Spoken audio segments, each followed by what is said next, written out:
Hello, and welcome to Horns of a Dilemma, the podcast of the Texas National Security Review, TNSR. I'm Doyle Hodges, Executive Editor of TNSR.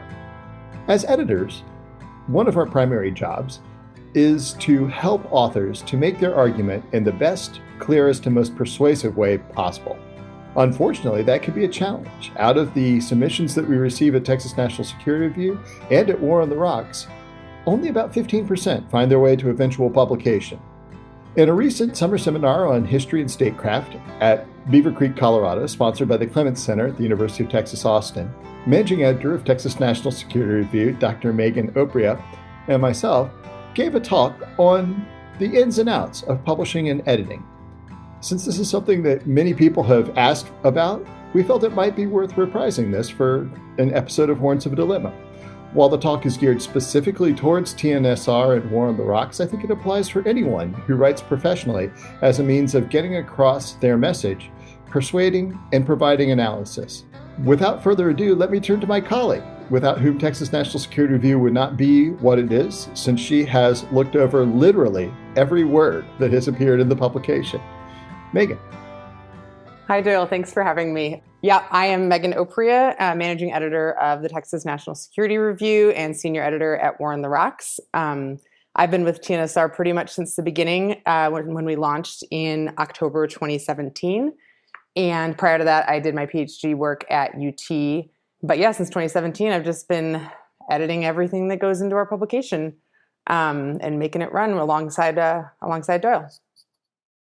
Since you need some sort of framework for our talk, what we used when we spoke at Beaver Creek and what seems to work well is the framework that many of us learned in secondary school about how it is that we should write a paper or what a journalist should address, which is the 5 W's and the H: what, where, who, why, when, and how. So I'm going to begin actually with the who. And who works in two different ways. First, there's the question of who it is that's writing. Because each of us have a unique set of experiences, a unique expertise, a unique perspective, a unique voice. And our writing is most powerful when we write to what we know. And this can be challenging because we live in an age when pundits are almost everywhere. There are a few who you can probably think of, I'll spare naming them for the podcast, who make a living by weighing in on almost any issue.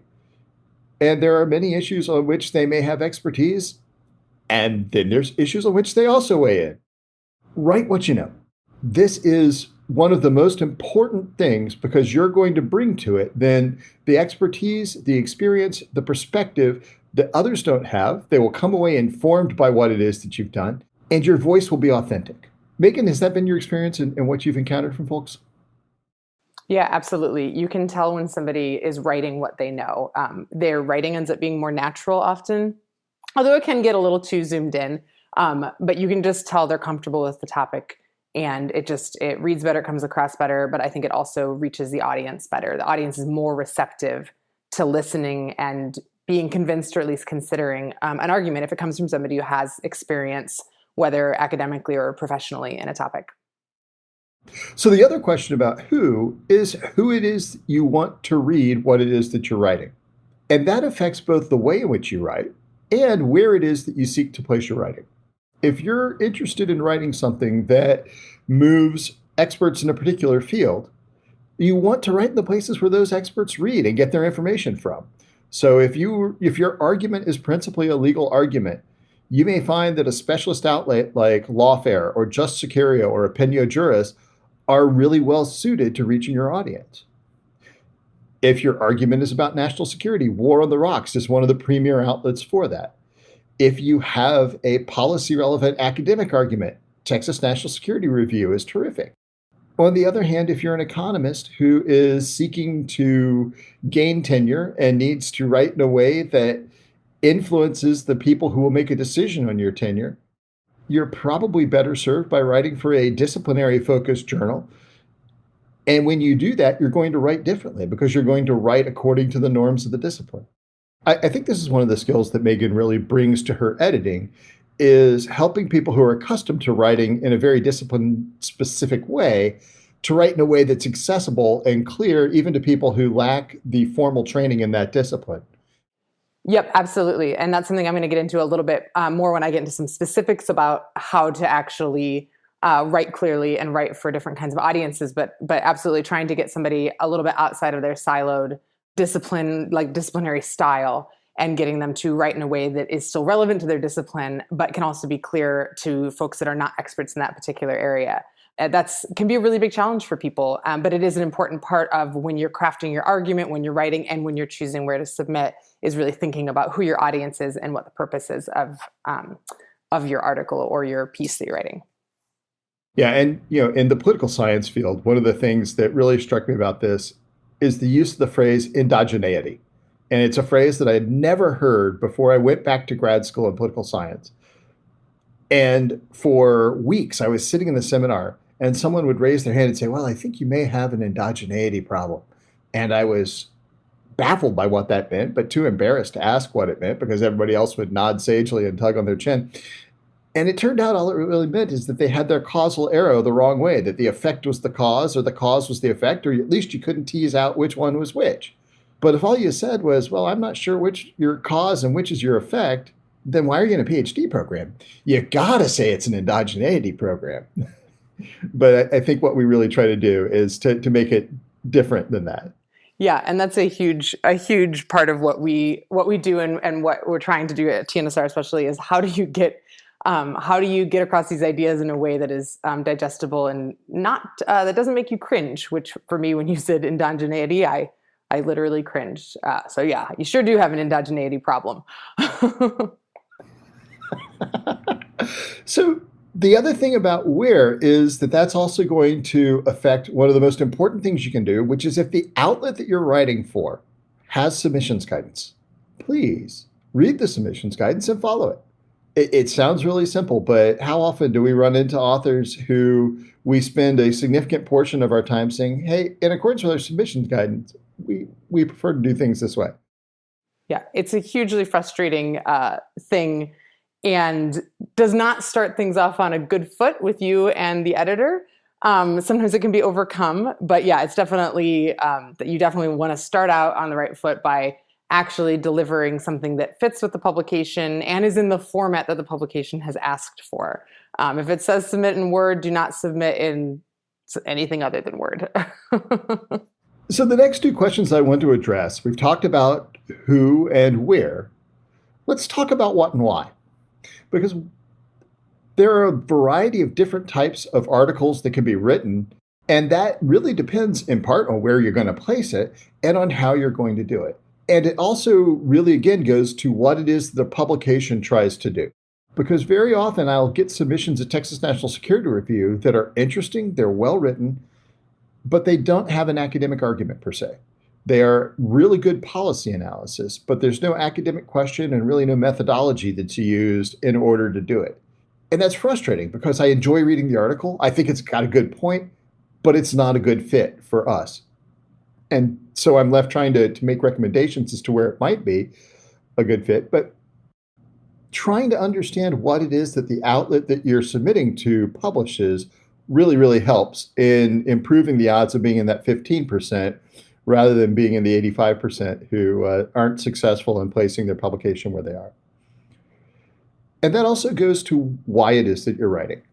Are you writing to persuade? Are you writing to inform? Are you writing to both persuade and inform? Ideally, that's kind of where we like the sweet spot for War on the Rocks as well as Texas National Security Review, is that we want you to inform readers about an argument, persuade them of the validity of that argument, and lead them to conclusions about the importance of that argument as it relates to a policy question. But there's other types of writing that are equally valid, really enjoyable to read, but don't work well in these sorts of outlets. And so there's writing that is principally a backgrounder, for example. There's writing that is a review of the literature on a subject. There's writing that is speculative in its analysis. Oftentimes this takes the form of a short story or something that is perhaps a vignette, but maybe something that's broader and done at a larger scale. And all these are good and interesting forms. But again, it goes to where it is that you're going to submit what it is that you've written. There are two types of articles that I think are particularly hard, however, to make work. And I'll mention it largely because I know that we have a lot of graduate students among our listeners and among those who submit. One is to try to take the argument from a PhD dissertation and distill it into an article. Part of the reason that's hard is the PhD dissertations expect a different type of writing than the sort of thing that you're going to sit down and read for pleasure or information. Megan, do you know, has anyone other than your committee or your family read your dissertation? I'm sure that in my dissertation, that's no one else has, but how about yours? Absolutely not. I don't think anyone's ever read it. Yeah, but you're absolutely right. It's for a very specific audience. It's a very specific purpose. You are trying to achieve something very specific, which is getting out of graduate school. Yeah, so that's an exceptionally challenging document to transfer or to gear toward another purpose. The other type that I think is very difficult is to try to take a good seminar paper and turn that into a successful academic article. And again, it's because they're designed to do different things. A good seminar paper shows that you've done some research, you have a command of the literature, and that you can draw some reasonable conclusions from it. But it's not asking for you to do anything that is new or original. Whereas a scholarly article is trying to make a new contribution to the scholarship on a particular topic. And I know that in my case, I was never taught that distinction.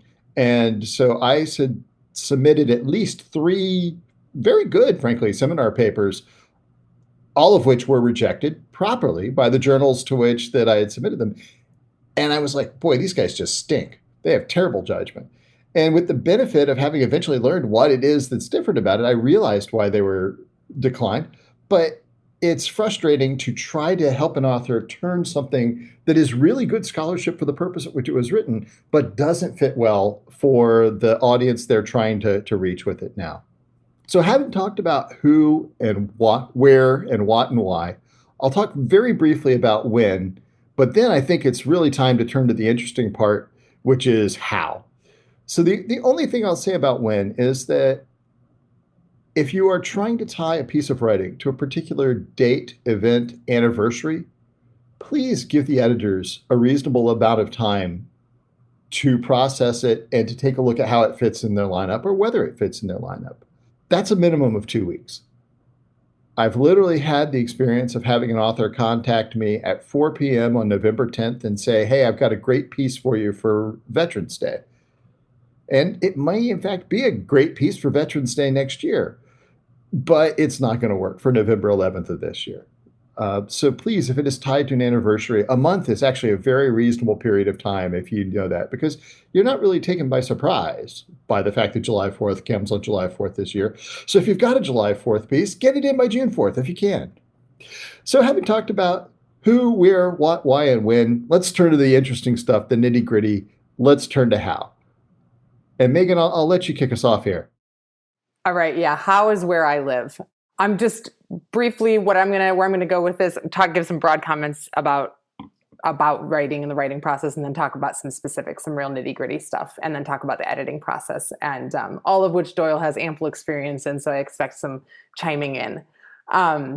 So Doyle sort of touched on some of this, but you're not going to persuade anybody, and you're not going to inform anybody, and you're not going to achieve your goals in writing if no one can understand what it is that you're writing.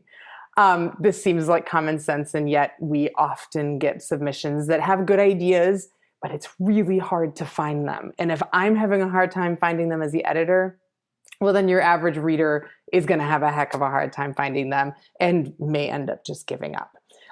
So really focusing on this idea of clarity and being able to be understood is very important.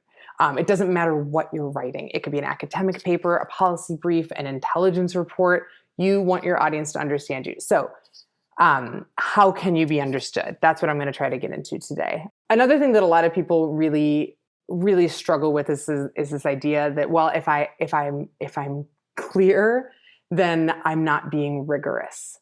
As though there's this false dichotomy between rigor and clarity. And a lot of times this comes from trying to write within your academic discipline, like Doyle, like you mentioned. And so people want it to fit in. They want it to sort of hit all the buzzwords and the jargon words. And that is exactly what we don't want you to be doing at TNSR. we're working really hard to avoid jargon, to avoid it being something that you're slogging through, that as a non-expert that you wouldn't be able to understand. You want folks from history to be able to read a political science article and be able to say, hey, you know what? Yeah, I think I get the gist of it. Maybe I don't understand every academic, reference or whatever, but I'm more or less tracking. And that's sort of our goal. Yeah, I mean, I think you're absolutely right, Megan. And one way in which I try to do that is I try to make sure that I have an audience in mind when I'm writing and editing, not only for who it is who I want to read and be influenced by the article, but who and how I think they're going to understand the article. So in my case, I often think about my brother, who is extremely smart, has had a very successful career in the Silicon Valley world, and yet doesn't have any particular training in security studies or military affairs. So if you require that specialized training to understand it, it's probably not a good fit and probably not expressed as clearly as possible. And so it's not that it can't be rigorous, but it's that it has to be written in a way where someone who lacks the particular background that you have can understand the argument that you're making. And indeed, that's the whole reason why we want someone to write from their expertise, is we want you to make your expertise accessible to people who don't have that same background and experience. Absolutely. And I'm a big proponent of you can write for two audiences at once. You can do that. You can effectively write an article that folks in your field will totally get, will understand the importance of it, but that a non-expert will also read and get the gist of it. You can do both those things at once. And so, so I've always tried to encourage authors along those lines, although they're not always convinced. But yeah, so in part of writing clearly, part of the importance of it is in the context of the internet age. People have very short attention spans, especially when they're reading online. And so that's another reason to be clear, because you want people to actually finish your article, whether it's a War on the Rocks length article or a TNSR length article. They have to read the whole thing. And that can be challenging if they're slogging through, difficult prose, jargon, or just unclear writing. So we really want to focus on that. And, I always tell people that there's no concept so complicated that it can't be written clearly. That includes writing about AI, cyber stuff, and maybe it could even be written somewhat beautifully, possibly. So anyway, so let's talk about how to actually do that. So there's two main things to focus on. One is structure and one is prose style. It's like Doyle said, you want to know where you're publishing and why you're publishing what you're publishing, and these things are all important. And then you need to know exactly what your article is and where you're going with it. It's good to have a general elevator pitch. You want to be able to have that so that you could tell somebody hey, this is what my article's about, and these are my main points and this is my conclusion. So you should be able to do that first before you ever start writing. And that's important because if you don't know all of those things, if you don't know your full elevator pitch, then you're not going to know where to publish it.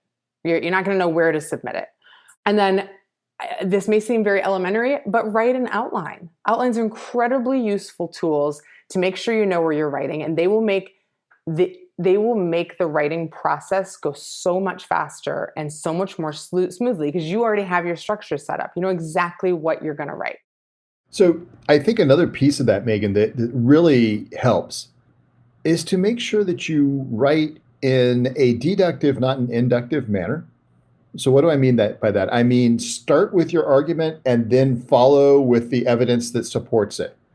I actually really enjoy reading mystery novels. It was kind of my escape when I was in grad school. If I needed to get away from stuff that was just bogging down my reading speed and full of words like endogeneity, I would pick up a good detective novel. And I love in a detective novel when I can't figure out who did it until the end. But the reason detective novels are different from good academic writing is that if I can't figure out what the author's saying in an academic article until the end, the odds of my ever getting to the end are much, much lower.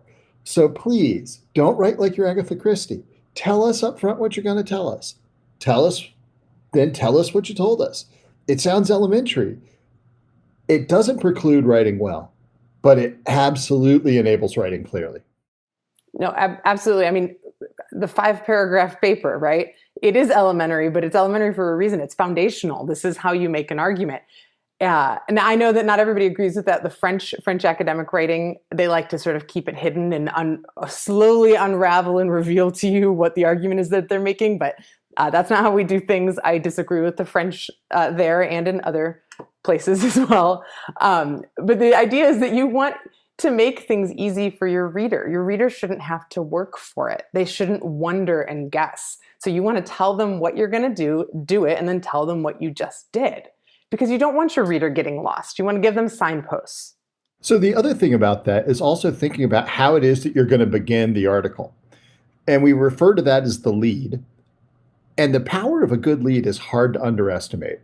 So I'm going to read 2 leads. And Megan by now knows where these come from. But I'll let you as a listener think about which one you'd rather read. So let's begin with this one. I write this book with 3 aims in mind. First, to examine theories of international politics and approaches to the subject matter that make some claim to being theoretically important. Second, to construct a theory of international politics that remedies the defects of present theories. And third, to examine some applications of the theory constructed.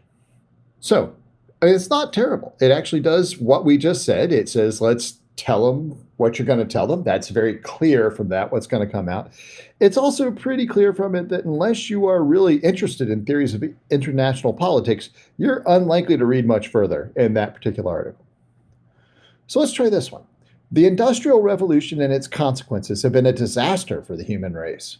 They have greatly increased the life expectancy of those of us who live in, quote, advanced countries, unquote, but they have destabilized society, have made life unfulfilling, have subjected human beings to indignities, have led to widespread psychological suffering, in the third world to physical suffering as well, and have inflicted severe damage on the natural world. Now, you may not be clear after hearing that what that article is going to be about, but you're likely intrigued. Interestingly, that article was written by a mathematician who had some problems with compliance with authority and living in society. His name was Theodore Kaczynski, and you may know him better as the Unabomber. That's part of the 35,000-word manifesto that was published as part of the terms under which he turned himself into authorities. But the lesson here is that a good lead can make even an unhinged rant sound interesting. Yeah, a good lead is a good lead. I don't care who you are. Well, no, that segues great into what I was going to say about introductions and how you frame up your article. And it really, different venues and different kinds of writing, you're going to have slightly different kinds of leads. For a shorter article like War on the Rocks, your lead needs to catch the person, right out of the gate. You don't want to leave them sort of, people aren't going to keep reading, right? With an academic article, it's a little bit different, but you still do want to capture your reader. You want to give them a sense of the context. Why are we going to talk about this topic? Like right off the bat, like first couple of sentences. It's incredibly important. And then for an academic paper, as well as other writing, but specifically for an academic paper, you really want to give the reader the highlights and then map out where you're going. Especially for these longer 10 to 20,000 word articles, you really don't want your reader guessing, right? Another really important thing in an introduction of any kind is that you want to make sure that you keep your promises. So if you tell your reader that you're going to do X, Y, and Z, well, then you better darn well do X, Y, and Z in the body of the paper. And guess what? If you, in your paper, do X, Y, and Z, plus you throw in a B and a C, well, then you need to go back to your introduction and make sure to add that B and C to your introduction. That's just really important that you're setting up expectations and then you meet those expectations. That's an interesting thing as well, is that if your paper has a bunch of things that aren't in the original statement, the tendency is to think, well, I can solve this. I'm just going to go back to the original statement and I'm going to add those things to it. And there are times when that is the right thing to do. But I would also encourage an author to think that this is a minute for a little bit of introspection about why they weren't in the original statement of what it was that the paper was going to achieve and whether they're really essential to the argument. Because it's easy to go down the road of things that are interesting, related, but not actually necessary. And cutting those out, the phrase "kill your darlings," is one of the most difficult and important parts of editing. Absolutely. This is a huge problem. You don't want, just because you put it in your body, doesn't mean it needs to be go back and put it in the introduction. But so you really have to have a sort of a come to Jesus moment with yourself when you're self-editing like that. And the same is true on. Oh, go ahead. I was going to say, I would also say, if you think you've done that, but what you've actually done is put it into a footnote instead, you haven't really done it. And I did that throughout my dissertation and other writing. There were things I really, really was attached to. I was like, oh, well, I need to cut that. And I put it into a footnote. And then I looked and like the word count, was like almost twice as much including footnotes as it was not including footnotes. I'm like, maybe I'm using footnotes for a purpose other than that for which they're intended. Yeah, and a great way to sort of help yourself with that, and it can kind of ease the pain of making cuts to your article, is to keep a separate Word document. I used to always call it the cutting room floor, and keep a separate Word document so that you can grab stuff that you think, I'm not sure that this really belongs in this paper, but I really can't bear to part with it like for good. Put it over there. You'll have it. It'll be saved, and you can either use it for a future paper, or if you decide in the end, this really needs to be in here, you have it. You can just grab it. And it just makes it a little easier instead of just pressing that delete button, which is so permanent feeling. Yeah, I called mine the discard bin, but I like cutting room floor better. That's a little bit more optimistic. Yeah, it's a little more optimistic. And when I was writing my dissertation, I had a separate one for each of my chapters so that I could keep it organized as well, which if any of y'all are listening and are working on your dissertations, you might try that out. A lot of times where this comes up, this idea of cutting things that don't pertain, as we're talking about structure and sort of the big picture of your paper, but it applies even as you come down to the section level and to the paragraph level. Everything that you put in each section, you need to make sure it belongs there. And the best way to do that is to make sure that you have a clear introductory paragraph for every section in which you are really setting up for the reader, this is what this section is going to be about. This is what I'm doing, and this is why. You want to leave that signpost for your reader. And if you go through your section and you realize like, hey, maybe like these two paragraphs at the end don't really pertain to that thesis that I stated at the beginning of the section, well, then that it should go. But the only way you're going to know that is if you have a clearly defined thesis at the beginning of every section. And then the same thing applies to a paragraph. I so often have to leave comments for authors and say, hey, like based on how you open this paragraph, this is what the reader's going to expect the paragraph to be about, but you're kind of wandering and there's, it's not all about one thing. And that can be hard to see. So that's a really good way in terms of self-editing, is to go through and see if your sections have a thesis and then see if your paragraphs have a topic sentence. It doesn't need to be clumsy, and it doesn't have to say in this paragraph I will talk about, but it should still be something that cues to the reader and gives them a sense of where this is going. I think a great way to think about that is that if somebody only read that section, it should be able to stand alone as a paper. Now, granted, it's obviously a much smaller portion of the argument. It might not be an interesting paper if it doesn't tie into the other things that make it interesting and important. But it should be something where if someone only saw that part, they would come away understanding what that part was about clearly and didn't rely on things that were outside of it in order to understand what it was saying. Absolutely. I 100% agree. And part of that is making sure that you wrap up your section with some kind of takeaway, some kind of indication to your reader. Why did I just write this section? What was the purpose of it? You don't need to be overly repetitive. You don't want your wrap up, if it's a short section, you don't want the wrap up of that section to be as long as the section itself, but just something that closes it out, bookends it, and then helps transition into the next section will make each section be able to be a standalone. Which is really important for keeping your reader tracking along with you, which is your ultimate goal. Because if the reader's not reading, then then your writing isn't going to go anywhere. And then the last thing is the conclusion, which you want to restate to some extent what you just wrote. You don't need to write it verbatim, but you want to give a little sum up. And part of this is helpful for readers who maybe got a little lost along the way. Maybe it's a long paper. Maybe they read half of it last week and now they're coming back and reading the other half. So you want the conclusion to sort of remind them, be like, oh yeah, okay, that's where we started from, and then this was the road that we took, and this is how we got here. But you also want to tell them why it's important. What are the implications? And if you're writing for TNSR, you want to talk about the policy implications. Why should a policymaker care about this? What is this doing and adding to the conversation? So one of the big takeaways for talking about the structure is signposting and also connecting the dots. So signposting, we've talked a lot about, thesis sentences, things like that. You want to leave a breadcrumb trail for your reader because you want them to follow you as you're going, like I just said. And the other thing is to connect the dots. A lot of times authors, they understand how two concepts connect and they understand how they got from one to the other, but it's not always clear to the reader, especially for a reader who may not be well versed in that particular topic or that particular area of history. So as a writer, you need to remember your readers cannot read your mind. So anything you want your reader to know, you'd better write it. And so that's where you want to have a lot of sort of connective tissue between sentences and make sure that the reader can make the jump from one idea to the next. So let's just talk a little bit about the nitty-gritty of actually writing. So we've talked about the structure, how to signpost, how to keep your readers tracking with you, but let's talk about how to actually, some tips about how to actually make the reading of the prose enjoyable. So one of them is what Doyle mentioned earlier, writing for a generalist. And like he said, think of a specific person.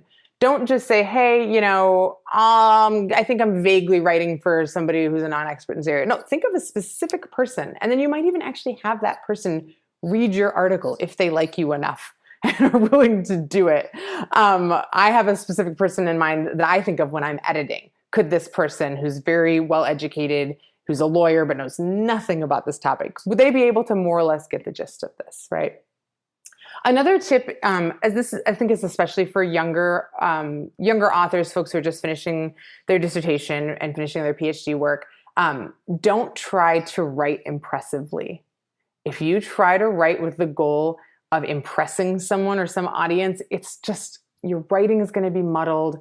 You're not going to be as clear as you think, and the prose is actually probably not going to be that good. So the main thing, especially early in your career, is just to write clearly. I would argue everyone should have that goal, but I think that this is something that can be hard starting out when you want to try to make sure that the right people are reading it and the right people are understanding. Just write clearly.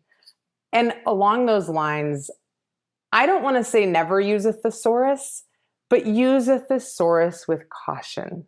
I have edited papers before where it's very clear that the author, with good intentions, used a thesaurus way too much. And so there's just these words that they kind of mean what the author is meaning, but they don't really get at it. And it's sort of unnecessarily out of the ordinary, You don't want any endogeneities in there, although that's a little more on the jargon side.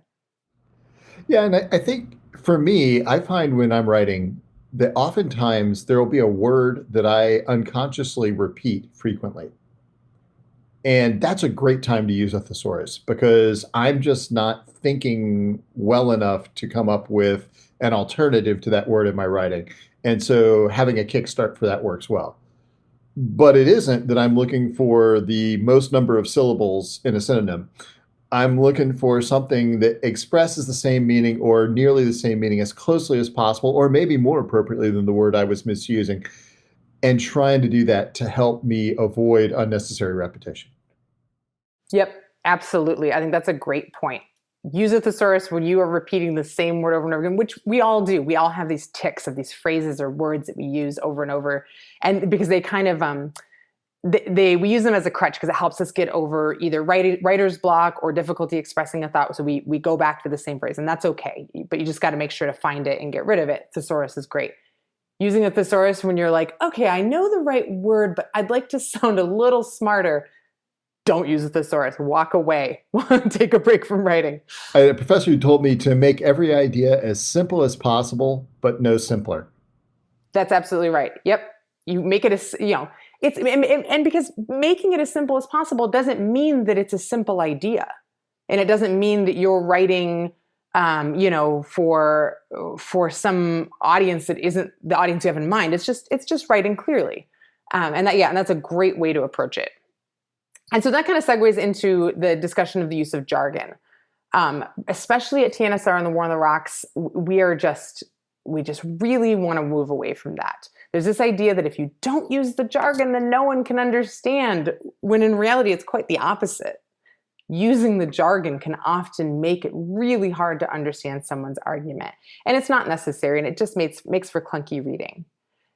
Now, that said, there are cases where you do have to use some phrase or word because it is the phrase or word that is used in that field. And in that case, you can work around it, but give an explanation of what it means and try to situate it so it's not just this random word that the reader has to deal with and just kind of clunkily, vaguely kind of know what it means. So help the reader out if you do have to use jargon, although I argue it's rarely necessary. Yeah, I think a good example of that, we had an article recently on applying the concept of ontological security to the conflict in Ukraine. And there wasn't another word or phrase that conveyed exactly what ontological security meant. But the author provided a good plain language definition of it early in the article so that it didn't require that you be immersed in the field to understand it. Absolutely, and he did a great job of that. And another sort of tactic you can use is you can say it in this plain language at the beginning, or give a definition of it or an explanation of it, and then you can also drop a little anchor for your reader later on. Let's say you hit page 12. You can refer to ontological security or some other topic. You can refer to it again in that simple language just to kind of re-up for the reader. Like, okay, yeah, just to make sure that they're still understanding that phrase in the right way. Which again helps you because you want them to understand your argument. That's your number one goal as a writer. Another piece of advice for writing in a way that is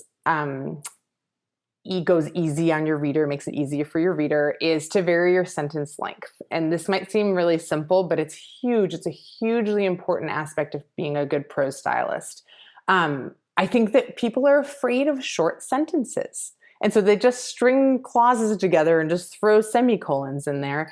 And, that there's a place for that too. You do want varying lengths. You want short and long, but you want the mix. And if you are going to try to do a multi-clausal sentence, you have to make sure it's grammatical. And that can be really hard. We're not really used to diagramming our sentences anymore, but it's a good practice. But yeah, so make sure you can vary those sentence lengths. That just makes for easier reading and more interesting reading. I was just going to say that's something that I, again, have to particularly watch in my own writing. And it often has to do with how well it is I understand what I'm writing about. The better command I have over it, the easier it is for me to write it in short, clear sentences. When I start adding multiple clauses and longer explanations and qualifications, it's probably because I didn't say it quite the right way the first time. Yeah, and I run into that a lot when I'm editing. You can just tell when an author is just trying to get the idea out. And so sometimes that means multiple sentences in a row that are somewhat repetitive, but oftentimes you do see it in those longer sentence structures because they're just, they're gearing themselves up and trying to get it out, and a lot of times all you have to do is flag that for the author and they'll just be like, oh yeah, okay. If you just say, hey, what's the root of what you're trying to say here? Oftentimes they'll respond in a comment so much more clearly than how they wrote it in the actual paper or article. And you say, yes, that's exactly it. Now just copy and paste that and put that in your Word document. But it is a really hard thing to identify in your own writing. Another thing that's really difficult to identify in your own writing is when you've made a sentence overly complicated, not in terms of being multi-clausal, but just in terms of how you're constructing the actual sentence. So I have a great example. I think it's a great example, and it's pretty simple. I had an author write this, and what they wrote was it allowed them to have a recognition of the consequences of their actions. So to have a recognition of, and I just changed it to recognize. Simpler, it allowed them to recognize the consequences of their actions. So a lot of times that kind of seeing if you can, fewer words isn't always better, but a lot of times it can be, especially if you get these overly complicated with different prepositions and stuff. So that's something that's really hard to identify in your own writing, but something to keep in mind as you are writing. And then one more thing to consider when you're writing, and I touched on this a little bit earlier when I mentioned the signposting, but is to use connective tissue in your prose. That can just be simple words like therefore, or moreover, or given that XYZ. Sometimes authors, because they're trying to be so straightforward and clear, they'll just their article can start to read like bullet points, just like boom, boom, boom, boom. But you want there to be a flow. You want to compose the music in such a way that it's pleasing to the ear. But it also will help your reader track along with you to do that. So I think we've covered the high points of the 5 W's and the how. So we talked about who, we talked about where, we talked about what, why, when. We talked extensively about how. But we haven't gotten to what I think a lot of readers really want to know, which is, Megan, what are your top pet peeves in writing? Well, jargon is definitely one of them. I mean, when someone writes exogenous, I just kind of start twitching a little bit. And Doyle can attest to that because, he gets to hear me complain about it. So I think jargon is a really big one. Another thing that bothers me, and this isn't quite so much about writing per se, but lack of citations. That really drives me crazy when people make assertions or refer to a body of literature or this, that, or the other, and they don't leave a citation on it. That drives me crazy. And that's an easy fix. I mean, that's a really easy fix, but that's something that drives me a little bit crazy. What about you, Doyle? So I think one very specific one is the word use versus the word utilize. And I have a military background, and in the military, there tends to be this assumption that if you just say you're using something, that can't possibly be as good or interesting as utilize. But I have rarely, if ever, seen circumstances under which utilize was the correct choice of a word when they were doing that. I think the other one that comes in, and this actually also, I'll use it as a segue to sort of the concluding thing, is when an author wants to argue with the editor, not about things that have to do with the substance of their argument, because it is absolutely the author's argument, and the author needs to express that as clearly as possible. But when an author gets upset about style guide issues, for example, as it relates to capitalization or punctuation or things like that, it's frustrating because it's so challenging anyway. Writing is intellectual labor. Your identity is tied up in it. I get it. And now you've turned this over to someone else who said, yeah, this is good, but we can make it better. And that's our job description. But that process is not easy if someone is attached to things that aren't substantive. And that can make it a very challenging process. Yeah, that's absolutely right. The editing process is a really delicate, a very sensitive, and a very vulnerable thing for writers. And a good editor knows that. But I think as much as possible, try to view your editor as your friend, as someone who really is looking out for your best interests. Is not trying to change your arguments, but is trying to make sure that your arguments get across as clearly as possible. A good editor is trying to protect their publication, but they're also trying to protect the author. They're trying, when I'm editing somebody, I'm trying to anticipate what the most hostile reader is going to pick at and say, well, you didn't say this here, or you said that there. I'm trying to help you not have people on Twitter nitpick about like little things in your article. So be open to it. Be open to your editor. So this actually reminds me of a favorite story about a personal hero of mine. If I had not gone into the Navy and then gone in academia, I was interested in being a lawyer. And Thurgood Marshall is someone who I just admire enormously. And I had the opportunity when I was a midshipman, taking a constitutional law class at the Naval Academy, to listen to arguments at the Supreme Court, and Marshall was on the court. And a lawyer was making his case, and Marshall interrupted him to ask a question. And the lawyer impatiently said, "No, Your Honor, you misunderstand." And Marshall slid his glasses down to the end of his nose and looked over him and said, "I most certainly do." And it suddenly became clear that the lawyer's like, oh, hey, it's my job to make you understand. And that's what editors are trying to do, is to help you as an author ensure that your reader understands. Because if your reader misunderstands, it's not a fault of the reader. It's a fault of the ability to communicate the idea in the clearest and most persuasive way possible. That's right. And if your editor is having a hard time, I know I said this at the beginning, but it's worth repeating. If your editor is having a hard time understanding you, and your editor is trying really, really hard to discern what you're saying, then a reader is going to have a really hard time. You need to trust your editor that they're telling you the truth when they say, hey, this isn't clear. Believe them. And, don't say, well, what's not clear about it? Just try to repackage it. But that said, like I'm saying, trust your editor and work with them and believe them and everything like that. But that doesn't mean you can't push back. A good editing process is a negotiation. It's a conversation. You're having a back and forth. I had an article I was working on a few months ago, and I had deleted a sentence because it just seemed superfluous, and I thought it was just maybe a little too cute.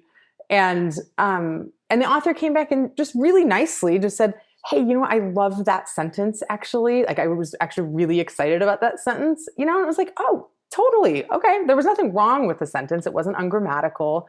It wasn't off topic. It just seemed unnecessary. But the author comes back and says, hey, this one's really important to me.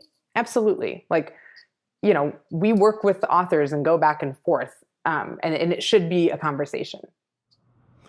Absolutely. Well, I think that just about takes us to the end of our time. I hope that these comments are useful. As I said, certainly for scholars who are thinking about submitting, for people in the policy world who are thinking about submitting to War on the Rocks, but I think also to anyone who engages in written communication as part of their job. These principles are useful in terms of how it is that you can most clearly and persuasively make your case. And I think focusing on the basics, whether that's tell them what you're going to tell them what you told them, or answering the 5 questions: who, where, what, why, when, and how, signposting what's going to be in there, and looking for the simplest way to explain the argument that doesn't lose the nuance that's in there. These things are applicable to writing in almost any field, even if there are different disciplinary norms. So Megan, it's been a great pleasure to actually have you on Horns. No, it was great to be here. Really glad to get to discuss this topic, which is my favorite thing to talk about, as Doyle knows. So yeah, that's a real pleasure.